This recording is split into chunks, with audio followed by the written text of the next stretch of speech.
Welcome to doctor மைக்லீஸ் music therapy channel. இன்றைய பதிவிலையும் மனதில் உறுதி வேண்டும், tips to have strong mind என்ற தலைப்பில் சில செய்திகளை நம்ம பகிர்ந்துக்கலாம். சில பதிவுகளாகவே இதற்கு தொடர்புடைய செய்திகள் தான் நம்ம பார்த்துக்கிட்டு வரோம்.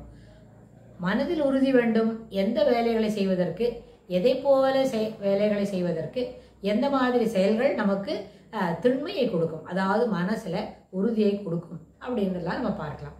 அதாவது நம்ம சேனலில் நம்ம எப்போவுமே நெகட்டிவ் ஆஸ்பெக்ட்ஸை பற்றி சொல்கிறதே இல்லை. How to be positive, how to be move towards positive, அதை பற்றி தான் நம்ம அடிக்கடி சொல்கிறோம். எப்போவுமே நம்மளோட கான்செப்ட்ஸ் ஆஃப் கான்வர்சேஷன் எல்லாமே அந்த லெவலில் தான் இருக்கு.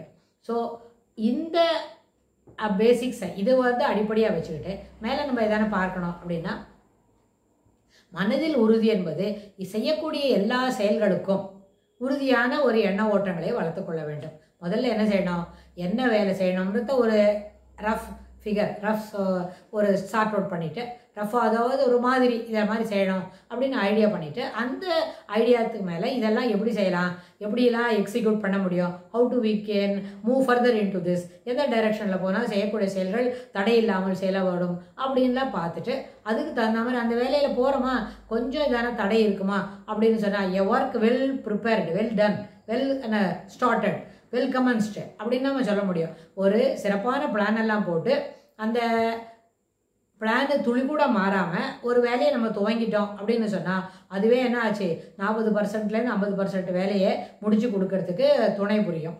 ஆனால் அதுக்கப்புறம் ஹாஃப் டன் வெல் ப்ரிப்பேர்டு அப்படின்னு சொன்னால், பாக்கி வேலையை பாதி வேலை நல்லபடியாக முடித்தோன்னா மீதி பாதி வேலையும் சிறப்பாகவே முடிந்துவிடும். அதெல்லாம் நம்மளோட மனுஷனோட நம்பிக்கையை பொறுத்த விஷயம். ஆனால் இதை சிறப்பாக செய்து முடிக்க வேண்டும் அப்படின்ற ஒரு மனத்தில் இருக்க ஒரு உறுதியை வளர்த்துக்கணும். சில பேர் சொல்லுவாங்க, தினம் ஒரு 10 பாடல் படிக்கிறேன், திருக்குறளில் 10 செய்யுள் 10 குறள் தினமும் படிச்சு விட்றேன், 1 அல்லது 2 வருஷத்துக்குள்ளே நம்ம ஒரு மேஜர் பார்ட்டு நம்மளால் முடிச்சிட முடியும் அப்படின்னு நம்ம சொல்கிறோம். அப்படி ஒரு முடிவு எடுக்கிறாங்க. அப்போ என்ன செய்யணும், டெய்லி 10 குறள் படிக்கணும். அதை துளி துளியாக படித்து அக்குமுலேட் பண்ணி ஒரு மாதத்தில் இவ்வளோ குறள் முடிக்கணும் அப்படிலாம் நம்ம வச்சுக்கணும். ஆனால் அது எப்படி முடியும், அது தினம் 10 குறள் படிக்கிறதுக்கு அதுக்கு என்ன மனம் ஒருமுகப்பட்டு ஃபோக்கஸ் பண்ணிவிட்டு அதை உட்காந்து படிக்கிறதுக்கு வேணும். ஆனால் 10 குறளும் மனப்பாடம் பண்ண வேண்டாம். தினம் 10 குறளாக படிச்சுட்டே இருந்தால் ஒரு வருஷத்துக்குள்ளேயே நம்ம என்ன பண்ண முடியும், 1330 குறளையும் மனப்பாடம் பண்ணிட முடியும். எந்த கார்னர்லேருந்து எப்படி கீழேருந்து கேட்டாலும், கடைசி வார்த்தையிலேருந்து கேட்டாலும், முதல் வார்த்தையை கேட்டாலும், பொருளோடு உணர்ந்து கேட்டாலும் நம்மளால் அதை சொல்லிட முடியும். இது ரொம்ப சாத்தியமானதே. ஆனால் அதற்கு என்ன வேணும், உறுதி வேண்டும், விடாமுயற்சி வேண்டும், நிச்சயமாக இதை படித்து விட வேண்டும் என்கிற யோசனை வேண்டும். வகுப்பில் போகிற நாள் அன்றைக்கி மட்டும், ஸ்கூல் போகிற நாள் அன்றைக்கி ஒரு தடவை பார்த்து படித்தா போகிறோம், ஸ்கூல் போகாத அன்றைக்கி அந்த 10 குறளையும் படிச்சுடலாம். அது மாதிரி சனி ஞாயிறு மட்டும் படித்தாலே நம்மளால் என்ன பண்ண முடியும், நிறைய வேலைகளை படிக்க முடியும். ஆனால் ஒரு வெக்கேஷன் வரும்போது, குவார்டர்லி எக்ஸாம் முடித்த பிறகு ஒரு வாரம் லீவ் வரும், ஆஃபர்லி எக்ஸாம் முடித்த பிறகு ஒரு வாரம் லீவ் வரும், ஆனுவல் எக்ஸாம் படித்த போது ஒரு 30 நாள் லீவு கிடைக்கும். இந்த 30 நாள்லேயே நம்ம டெய்லி இது போல் படித்தா நம்மளால் நிச்சயமாக அது எல்லாத்தையும் மனப்பாடம் பண்ண முடியும். இது ஒரு சின்ன சார்ட் அவுட் பண்ணுறோம். ஆனால் இதை தொடர்ந்து செய்யணும் இல்லையா, ஒரு 2 அல்லது 3 நாள் செய்த பிறகு நம்மளால் என்ன பண்ண முடியாது, தொடர்ந்து செய்ய முடியலன்னா அந்த ஒரு உறுதி இருக்கு இல்லையா, அது நம்மளை விட்டு போயிடும். 2 நாள் கழிச்சு நம்ம என்ன பண்ண போகிறோம், பரவாயில்ல அடுத்த சனிக்கும் படிச்சுக்கலாம், அதுக்கும் போட்டோம், we will do it in the next Saturday, what will happen, nothing will happen, we will be here, the Thirukkural book will also be here, நம்மளும் இங்கே தான் இருக்க போகிறோம், புஸ்தகம் இங்கே தான் இருக்க போகிறது, ஒரு வாரம் கழிச்சு தான் படிக்கலாம், ஏன்னா ரொம்ப அவசரமா அப்படின்னு நம்மளுக்கு அதில் என்ன பண்ண ஒரு லெத்தார்ஜிக் மைண்ட் செட், ஒரு லேசினஸ் வந்துடும். அப்படி வந்துட்டுதுன்னா நம்மளால் மறுபடியும் அதை ஃபர்தராக ரிவைவ் பண்ணுறது கஷ்டம். அது இது போல் உறுதி இல்லை, இது பேர் உறுதி இல்லை, இது பேர் தளர்ச்சி.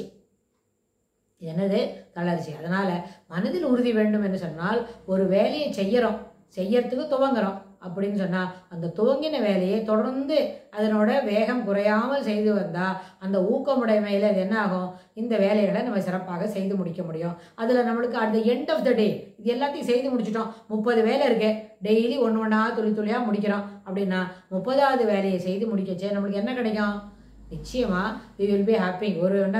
ஒரு மனசில் பெரிய சந்தோஷம் இருக்கும், ஒரு திருப்தி இருக்கும், சாட்டிஸ்ஃபேக்ஷன் இருக்கும். ஸோ அதனால் உறுதி என்பதை தொடர்ந்து செய்வதில் தான் நம்ம காட்ட வேண்டும்.